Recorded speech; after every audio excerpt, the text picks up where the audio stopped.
ജിയോഫോട്ടക്കിൻ്റെ പുതിയൊരു വീട്ടിലേക്ക് എല്ലാവരും സ്വാഗതം. അപ്പോൾ ഗൈസ്, നമ്മുടെ ഇന്നത്തെ വീഡിയോ നിങ്ങൾ തമിഴിൽ കണ്ട പോലെ തന്നെ എല്ലാ യൂട്യൂബേഴ്സിനും 8ന്റെ പണി കിട്ടുന്ന ഒരു അപ്ഡേഷനായിട്ടാണ് യൂട്യൂബ് വന്നേക്കുന്നത്. നിങ്ങളെല്ലാവരും അറിഞ്ഞു കാണും, ഒരു പരിധി വരെയൊക്കെ നിങ്ങൾ അറിഞ്ഞു കാണും എന്താണ് സംഭവം എന്നുള്ളത്. അപ്പോൾ നമുക്ക് ഇതുവരെ നമ്മൾ പോയ പോലെ നമ്മുടെ ചാനൽ പോയി കഴിഞ്ഞാൽ നമ്മുടെ ചാനൽ ഇനി മോണിറ്റൈസേഷൻ കാര്യങ്ങൾ ഒക്കെ കുറച്ച് അബദ്ധമായിട്ട് പോകും.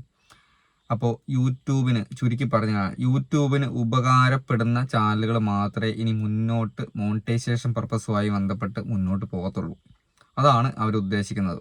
ഈ ഒരു അപ്ഡേഷനുമായി ബന്ധപ്പെട്ട് നിങ്ങൾ അറിഞ്ഞു കാണും, ഒരു കൊല്ലത്തിൽ നമുക്ക് ഫെബ്രുവരി 1 മുതൽ 2027 കഴിഞ്ഞാൽ ഫെബ്രുവരി 1 മുതൽ സിമ്പിളായിട്ട് പറയാം, എല്ലാ കാര്യങ്ങളും സിമ്പിളായിട്ട് പറഞ്ഞുതരാം. ഫെബ്രുവരി 1 മുതൽ നമുക്ക് 8000 മണിക്കൂർ ഉണ്ടെങ്കിൽ മാത്രമേ നമ്മുടെ ചാനൽ മോണിറ്റൈസേഷൻ ആവുള്ളൂ. ലോങ് വീഡിയോൻ്റെ ലൈവിൽ ഇപ്പോഴത്തെ പോലെ തന്നെ ലോങ് വീഡിയോൻ്റെ ലൈവിനെ കൂട്ടിയിട്ട് 8000 മണിക്കൂർ നമ്മൾ കംപ്ലീറ്റ് ആക്കിയാൽ മതിയാവും നമുക്ക് ചാനൽ മോണിറ്റൈസ് ആക്കാൻ. എല്ലാവരും 4000 മണിക്കൂർ കംപ്ലീറ്റ് ആക്കാൻ തന്നെ കഷ്ടപ്പെട്ട് ഒരുപാട് രീതിയിൽ ലൈവും കാര്യങ്ങളൊക്കെ ചെയ്ത് കംപ്ലീറ്റ് ആക്കുന്ന ആൾക്കാരാണ് നമ്മളിപ്പോൾ ഉള്ളത്, അല്ലേ? അപ്പോൾ 8000 മണിക്കൂർ കംപ്ലീറ്റ് ആക്കിയാൽ മാത്രമേ നമുക്ക് ചാനലിന് മോണിറ്റൈസേഷൻ ആക്കാനാവുള്ളൂ. 1000 സബ്സ്ക്രൈബേഴ്സും 8000 മണിക്കൂറും. അതേപോലെ തന്നെ അത് ലോങ് വീഡിയോൻ്റെ ക്രൈറ്റീരിയ ആണ്. ഷോർട്ട് വീഡിയോൻ്റെ ക്രൈറ്റീരിയ ആണെങ്കിൽ നിങ്ങൾക്ക് വരുന്നത് 20 മില്യൺ ഷോർട്ട് വ്യൂസ് ആണ്. അപ്പോൾ തന്നെ ആലോചിച്ചാൽ മനസ്സിലാവും, 20 മില്യൺ ഷോർട്ട് വ്യൂസ് എന്ന് പറയുമ്പോൾ സിമ്പിളായിട്ടുള്ള കാര്യമല്ല. 10 മില്യൺ ഷോർട്ട് വ്യൂസ് എന്ന് വെച്ചാൽ 1 കോടി വ്യൂസ്. അത് എൻഗേജ്ഡ് വ്യൂസ് മാത്രമേ കൂട്ടത്തുള്ളൂ, നിങ്ങൾക്ക് അറിയാവുന്ന കാര്യമാണ്, അല്ലേ? 20 മില്യൺ എൻഗേജ്ഡ് വ്യൂസ് എന്ന് പറയുമ്പോൾ നമ്മൾ എത്ര കണ്ട് പരിശ്രമിക്കണമെന്ന് നിങ്ങൾ ചിന്തിച്ചാൽ മനസ്സിലാവും. ഓക്കെ, ഇപ്പം കുറച്ച് കട്ടിപ്പണി എടുക്കേണ്ടി വരും. ഇപ്പം തന്നെ നല്ല കട്ടിപ്പണിയാണ്. അപ്പോൾ പിന്നെ 20 മില്യൺ ഷോർട്ട് വ്യൂസ് കംപ്ലീറ്റ് ആക്കാൻ വേണ്ടിയിട്ട് നിങ്ങൾ നല്ല രീതിയിൽ അധ്വാനിക്കേണ്ടി വരും. എല്ലാവർക്കും ഉള്ള പ്രശ്നമാണ്. ഓക്കെ, അപ്പോൾ വേറെ ഇതൊന്നും അല്ല മെയിനായിട്ടുള്ള പ്രശ്നം. നിങ്ങൾക്ക് ഇതുപോലൊരു നോട്ടിഫിക്കേഷൻ വന്നിട്ടുണ്ടാവും, അല്ലേ? മോണിറ്റൈസേഷൻ ആയ ആൾക്കാർക്ക് ഇതേപോലെ ഒരു നോട്ടിഫിക്കേഷൻ വന്നിട്ടുണ്ടാവും. നമുക്കൊരു ടേംസ് ആൻഡ് കണ്ടീഷൻസ് അക്സെപ്റ്റ് ചെയ്യാനുള്ളൊരു നോട്ടിഫിക്കേഷൻ വന്നിട്ടുണ്ടാവും. അതെല്ലാവരും കയറി അക്സെപ്റ്റ് ചെയ്ത് കൊടുക്കാണ്ടിരുന്നിട്ട് കാര്യമില്ല, കൊടുക്കണം. അപ്പോൾ നമുക്കിനി മോണിറ്റൈസേഷൻ ആയ ആൾക്കാരുടെ കാര്യത്തിലോട്ട് വരാം. മോണിറ്റൈസേഷൻ ആയി കഴിഞ്ഞാൽ, മോണിറ്റൈസേഷൻ ആകാത്ത ആൾക്കാരും വീഡിയോ കണ്ടോ, കാരണം നിങ്ങൾക്കും ഇത് ഉപകാരപ്പെടും. മോണിറ്റൈസേഷൻ ആയിക്കഴിഞ്ഞാൽ നമ്മൾ ചെയ്യേണ്ട കാര്യം എന്ന് വെച്ചാൽ നമ്മൾ ഈ ഒരു ക്രൈറ്റീരിയ നമ്മൾ മെയിൻറ്റെയിൻ ചെയ്ത് പോകണം എന്നുള്ളതാണ് സംഭവം. അപ്പോൾ ഗൈസ്, നമ്മൾ വിചാരിക്കുന്നുണ്ടോ നമ്മുടെ ചാനലൊക്കെ മോണിറ്റൈസേഷൻ ആയല്ലോ, മോണിറ്റൈസേഷൻ ആയിക്കഴിഞ്ഞാൽ നമുക്ക് വേറെ പ്രശ്നങ്ങളോ കാര്യങ്ങളോ ഒന്നും ഇല്ലല്ലോ, അപ്പോൾ നമുക്ക് പേടിക്കണ്ട എന്ന് വിചാരിച്ചിരിക്കുന്ന ആൾക്കാരാണ് നമ്മളെങ്കിൽ നമ്മൾ ചെയ്യേണ്ട കുറച്ച് കാര്യങ്ങളുണ്ട്, നമ്മൾ മെയിൻറ്റെയിൻ ചെയ്ത് പോകേണ്ട കുറച്ച് കാര്യങ്ങളുണ്ട്. അതും കൂടെ ഞാൻ ഈ ഒരു വീഡിയോനകത്ത് പറഞ്ഞുതരാം.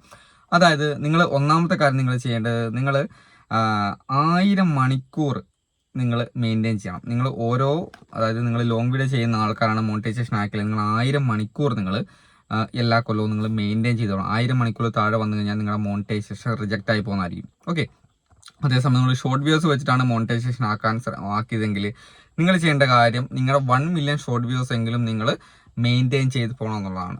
അതായത് 10 ലക്ഷം ഷോർട്ട് വ്യൂസ് നിങ്ങൾ മെയിൻറ്റെയിൻ ചെയ്ത് പോയാലേ നിങ്ങൾക്ക് മോണിറ്റൈസേഷൻ കട്ടാകാതെ ഇരിക്കത്തുള്ളൂ.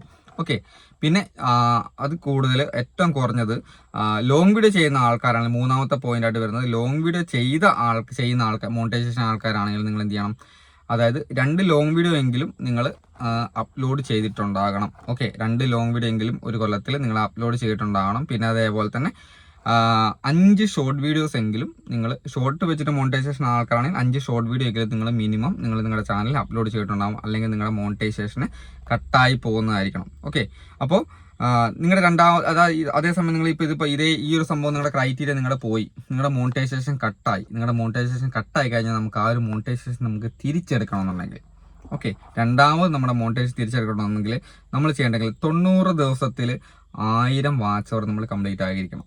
സിമ്പിളായുള്ള കാര്യമാണോ? നിങ്ങൾ ആലോചിച്ച് നോക്ക്, 90 ദിവസം 3 മാസത്തിൽ 1000 മണിക്കൂർ നമ്മൾ കംപ്ലീറ്റ് ആകാം. ചില ആൾക്കാർക്ക് വ്യൂസ് ഉള്ള ആൾക്കാരാണ് ഇതൊന്നും കട്ടാവുകയില്ല, പ്രശ്നമൊന്നുമില്ല. വ്യൂസ് ഇല്ലാത്ത ആൾക്കാരാണെങ്കിൽ നമുക്ക് പ്രശ്നം വരുന്നത്, അതായത് നിങ്ങൾക്ക് 3 മാസത്തിൽ നിങ്ങൾ 1000 മണിക്കൂർ നമ്മൾ കംപ്ലീറ്റ് ആക്കിയിരിക്കണം. അല്ലെങ്കിൽ 90 ദിവസത്തിൽ നിങ്ങൾ 10 മില്യൺ ഷോർട്ട് വ്യൂസ് കംപ്ലീറ്റ് ആക്കിയാൽ മതി. അതായത് 90 ദിവസത്തിൽ 90 ഷോർട്ട് വ്യൂസ് കംപ്ലീറ്റ് ആക്കിയാലും നിങ്ങൾക്ക് എന്ത് ചെയ്യാം, നിങ്ങളുടെ മോണിറ്റൈസേഷൻ തിരിച്ചെടുക്കാൻ പറ്റും. അപ്പോൾ ഇതൊന്നും അത്ര സുഖകരമായിട്ടുള്ള കാര്യങ്ങളല്ല. നിങ്ങൾ സാധാരണ മോണിറ്റൈസേഷൻ ആക്കുന്ന ആൾക്കാർ ഇപ്പം 4000 മണിക്കൂറും അല്ലെങ്കിൽ 10 മില്യൺ ഷോർട്ട് വ്യൂസും ഒരു വിധത്തിൽ കംപ്ലീറ്റ് ആക്കി മോണിറ്റൈസേഷൻ ആക്കി അതിൻ്റെ അകത്ത് ഏണിങ്സ് കിട്ടാൻ വേണ്ടി താല്പര്യപ്പെടുന്ന ആൾക്കാരാണ്, അല്ലെങ്കിൽ മേടിച്ചുകൊണ്ടിരിക്കുന്ന ആൾക്കാരാണ്. അപ്പോൾ അത് കട്ടാകാതിരിക്കാനും അതായത് ഓൾറെഡി മോണിറ്റൈസേഷൻ ആകാത്ത ആൾക്കാർ മോണിറ്റൈസേഷൻ ആക്കാനും ഇനി കുറച്ചൊക്കെ കഷ്ടപ്പെടേണ്ടി വരും. ചുരുക്കി പറഞ്ഞു കഴിഞ്ഞാൽ ഈ ഒരു അപ്ഡേഷൻ കൊണ്ട് ഞാൻ മനസ്സിലാക്കിയത്തോളം കാലം യൂട്യൂബ് മനസ്സിലാക്കുന്നത് കഷ്ടപ്പെടുന്ന ആൾക്കാർക്ക് മാത്രമേ ഇനി യൂട്യൂബിൻ്റെ അകത്ത് നിലനിൽക്കാൻ പറ്റത്തുള്ളൂ. ഉടായ്പ് കാണിച്ച് വീഡിയോ ചെയ്ത് വെറുതെയൊക്കെ മോണിറ്റൈസേഷൻ ആക്കി വെറുതെ ഇങ്ങനെ നമ്മുടെ ചാനൽ മോണിറ്റൈസ് ആയി എന്നും പറഞ്ഞ് ഇരിക്കാൻ പറ്റുന്ന ആൾക്കാരാണെങ്കിൽ ഇനി ഒരു രീതിയിൽ നമുക്ക് മുന്നോട്ട് പോകാൻ പറ്റത്തില്ല. പെയ്ഡ് ആയിട്ട് അല്ലെങ്കിൽ വാച്ച് ഓവർ കയറ്റി സബ്സ്ക്രൈബേഴ്സ് കയറ്റി കളിക്കുന്ന ആൾക്കാർക്ക് ഒരു രീതിയിലും ഇനി മുന്നോട്ട് പോകാൻ പറ്റത്തില്ല. അങ്ങനെയുള്ള ആൾക്കാരെയൊക്കെ അടപടലം അടിച്ചമർത്താൻ വേണ്ടി തന്നെയാണ് യൂട്യൂബ് ഈ ഒരു രീതിയിലുള്ള അപ്ഡേഷനൊക്കെ വരുന്നത്. നിങ്ങൾക്കറിയാം, നമ്മുടെ യൂട്യൂബ് വരുമാനത്തിന്റെ 60% നമുക്കും 40% യൂട്യൂബിനുമാണ് പോകുന്നത്. ഓക്കെ, നമ്മളൊരു യൂട്യൂബിൽ വീഡിയോ ഇട്ടു, അതിന്റെ വരുമാനം കിട്ടുമ്പോൾ അതിൻ്റെ അകത്തുനിന്ന് 60% നമുക്കും 40% യൂട്യൂബിനാണ് പോകുന്നത്. അപ്പോൾ ആ ഒരു വരുമാനം യൂട്യൂബിന് കിട്ടണം എന്ന് യൂട്യൂബിന് നിർബന്ധമുണ്ട്. അതുകൊണ്ട് തന്നെയാണ് ഇതുപോലുള്ള ഓരോരോ അപ്ഡേഷൻസ് വന്നുകൊണ്ടിരിക്കുന്നത്. ഒരാൾ മോണിറ്റൈസേഷൻ ആയി കഴിഞ്ഞാൽ വെറുതെ ഒരു ചാനൽ മോണിറ്റൈസേഷൻ ആയി കൊടുക്കാൻ യൂട്യൂബിന് ഉദ്ദേശിക്കുന്നില്ല എന്ന് തന്നെയാണ് പറഞ്ഞാൽ മനസ്സിലാവും. ഓക്കെ, അപ്പോൾ യൂട്യൂബിന് ഉപകാരമുള്ള ചാനലുകൾ മാത്രമേ, റീച്ചുള്ള ചാനലുകൾ മാത്രമേ മോണിറ്റൈസേഷൻ ആക്കാൻ യൂട്യൂബിന് ഉദ്ദേശമുള്ളൂ എന്ന് നമുക്ക് ഇതിൽ നിന്ന് മനസ്സിലാക്കാൻ പറ്റും. അപ്പോൾ റീച്ചുള്ള ചാനലുകൾക്ക് മാത്രമേ ഈ ഒരു ക്രൈറ്റീരിയ കംപ്ലീറ്റ് ആക്കാൻ പറ്റത്തുള്ളൂ. വരുമാനം കിട്ടാൻ സാധിക്കുന്ന ചാനലുകൾക്ക് മാത്രമേ ഈ ഒരു ക്രൈറ്റീരിയ കംപ്ലീറ്റ് ആക്കാൻ പറ്റത്തുള്ളൂ. ഇത്രയും നമ്മൾ മനസ്സിലാക്കിയാൽ മതി. അപ്പോൾ ഉടായ്പകളൊന്നും കാണിക്കാണ്ട് ആത്മാർത്ഥമായിട്ട് യൂട്യൂബിനകത്ത് പണിയെടുക്കാൻ വേണ്ടി ശ്രമിക്കുക. നമുക്ക് നല്ല രീതിയിൽ സക്സസ് ആകാൻ പറ്റും. നിങ്ങൾ ഒരു കാര്യത്തിനും ടെൻഷൻ അടിക്കേണ്ട കാര്യമില്ല. നമ്മൾ കഷ്ടപ്പെടുക. നമ്മൾ കഷ്ടപ്പെട്ട് കഴിഞ്ഞാൽ വിജയിക്കാത്തതായിട്ട് ഒന്നുമില്ലാത്തടത്തൊന്നും തുടങ്ങിയതാണ് ഈ ജാഫോട്ടക് എന്ന് പറഞ്ഞ ചാനൽ. ഞാനും എൻ്റെ ജിജോസ് വ്ലോഗ് എന്ന് പറഞ്ഞ ചാനലും എൻ്റെ ഫാമിലി വ്ലോഗ്, ഇൻസ്റ്റാഗ്രാം, ഫേസ്ബുക്ക്, എല്ലാ കാര്യങ്ങളും. മറ്റൊരാളുടെ ഉദാഹരണം ഞാൻ കാണിക്കാൻ വേണ്ടി ശ്രമിക്കുന്നില്ല. എൻ്റെ സ്വന്തം കാര്യം മാത്രമേ ഞാൻ ശ്രമിക്കുന്നുള്ളൂ. ഞാൻ ഇന്ന് ഒന്നുമില്ലാത്തടത്തൊന്നും ഇവിടെ എത്തിയിട്ടുണ്ടെങ്കിൽ നമ്മൾ കഷ്ടപ്പെട്ടിട്ട് മാത്രമാണ്. ഒരുപാട് പേര് എന്നെ തളർത്താനും യൂട്യൂബിൻ്റെ ഭാഗത്തുനിന്നായാലും പുറത്തുനിന്നുള്ള നമ്മുടെ എതിരാളികളുടെ ഭാഗത്തു നിന്നാലും ഒക്കെ ഒരുപാട് തളത്തലുകളും കാര്യങ്ങളും പിന്നീടുള്ള കുത്തും വലി എല്ലാം നമ്മൾ സഹിച്ചിട്ടാണ് നമ്മൾ എത്തിയിട്ടുള്ളത്. അപ്പോൾ ഇങ്ങനെയുള്ള അവസ്ഥയിൽ നമ്മൾ ഒരു പടി മുന്നോട്ടല്ലാതെ പുറകോട്ട് പോയിട്ടില്ല. പുറകോട്ട് വലിച്ചുകൊണ്ട് പോകുന്ന ആൾക്കാർ നമ്മൾ മുന്നോട്ട് പോകാൻ വേണ്ടി നമ്മൾ ശ്രമിച്ചുകൊണ്ടിരിക്കുകയാണ്. അപ്പോൾ ചുരുക്കി പറഞ്ഞു കഴിഞ്ഞാൽ നമ്മൾ കഷ്ടപ്പെട്ട് കഴിഞ്ഞാൽ ആർക്കും നമ്മളെ തോൽപ്പിക്കാൻ പറ്റത്തില്ല. നമ്മൾ വിജയിച്ച് തന്നെ കാണിക്കും. അതുകൊണ്ട് ധൈര്യമായിട്ട് നിങ്ങളെല്ലാവരും നല്ല രീതിയിൽ തന്നെ ലോങ് വീഡിയോ ചെയ്യുക, ഷോർട്ട് വീഡിയോ ചെയ്യുക. നിങ്ങൾക്ക് നല്ല ക്ലിക്ക് റേറ്റുള്ള തമ്പനയിൽ കൊടുക്കുക, ടൈറ്റിൽ കൊടുക്കുക. നിങ്ങൾക്ക് ഈ കാര്യങ്ങളൊക്കെ നിങ്ങൾക്ക് എല്ലാം തകർത്തെറിഞ്ഞുകൊണ്ട് നിങ്ങൾക്ക് മോണിറ്റൈസേഷൻ ആക്കാൻ പറ്റും എന്നുള്ള കാര്യത്തിൽ ഒരു സംശയവും ഇല്ല. നിങ്ങൾ ധൈര്യമായിട്ട് മുന്നോട്ട് വരിക.